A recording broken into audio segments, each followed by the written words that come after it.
तो मौर्य समाज को भी भागीदारी मिलने का काम हुआ। मौर्य समाज को भी राजनीति में भागीदारी मिलने का बात करते हैं। अगर कौन करता है वो बहन के दिलाए गए उस अधिकार के माध्यम से आप बात करते हैं। आपको पता है ये कांग्रेस के लोग आपको आरक्षण नहीं दे रहे थे, केवल आयोग बना के आपको भ्रमित कर रहे थे। उसके बाद जब हम लोग राजनीति में आए, दबे कुचले लोग जब इकट्ठा हुए और बहुजन समाज पार्टी बनी 14 अप्रैल 1984 के बाद, 6 साल के बाद ही वोट क्लब दिल्ली में धरना प्रदर्शन हुआ। धरना प्रदर्शन क्यों हुआ कि मंडल कमीशन लागू करो वरना कुर्सी खाली करो, ये नारा था। और मंडल कमीशन लागू कराने के लिए कौन लड़ रहा था? मानवर श्री कांसी राम साहब। मानवर श्री कांसी राम साहब और सांसद बनाए हुए उनके 3 लोग, हरभजन सिंह लाखा पंजाब से थे, रामकृष्ण यादव यही आजमगढ़ से थे, और बहन जी, आपकी बहन जी यही नगीना से, बिजनौर से सांसद थी, बिजनौर से सांसद थी। ये 3 लोग सांसद थे और 3 लोग ही पूरे भारत वर्ष को हिलाने का काम। उस समय की सरकार के प्रधानमंत्री वीपी सिंह से विश्वनाथ प्रताप मानवर श्री कांसी राम साहब ने कहा कि वीपी सिंह जी अगर अपनी कुर्सी को बचाना चाहते हैं तो आपको मंडल कमीशन लागू करना होगा।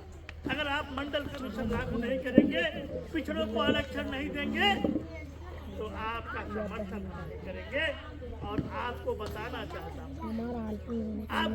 चाहता हूँ कि एक वोट देने का जो अधिकार आपको मिला है वो किसी और की देन नहीं, हम सबके भगवान महामानव बाबा साहब डॉक्टर भीमराव अम्बेडकर, उस एक वोट की ताकत ने उस बड़े कुर्सी को हिलाने का काम किया। हमारे पास 3 वोट था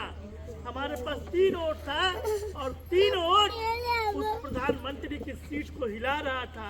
प्रधानमंत्री की कुर्सी न चली जाए कि विश्वनाथ प्रताप सिंह ने पिछड़ों को आरक्षण दिया।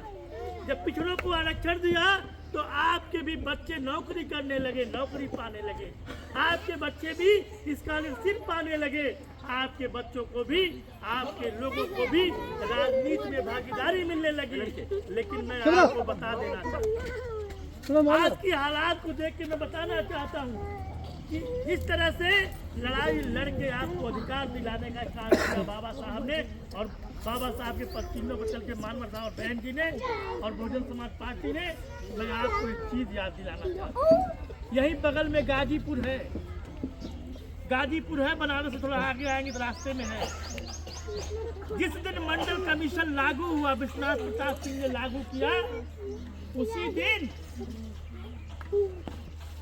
यही भारतीय जनता पार्टी के लोग, कांग्रेस के नेताओं ने और जितने भी राजनीतिक नेता हैं, इन सारे लोगों ने मिलके 5-5 दलित के बच्चों को जिंदा आग के हवाले कर दिया। इसलिए हवाले कर दिया उनको क्योंकि अगर कांसी राम नहीं होता और ये मायावती नहीं होती, ये चमार और दलित के बेटे नहीं होते, तो शायद पिछड़ों को आरक्षण नहीं मिला होता। जिंदा आग में झोंक दिया और आज भी आप देखेंगे तो उनकी मूर्तियां वहाँ लगी, उसमें लगा हुआ। आप सोच सकते हैं, आपके लिए बहुजन समाज पार्टी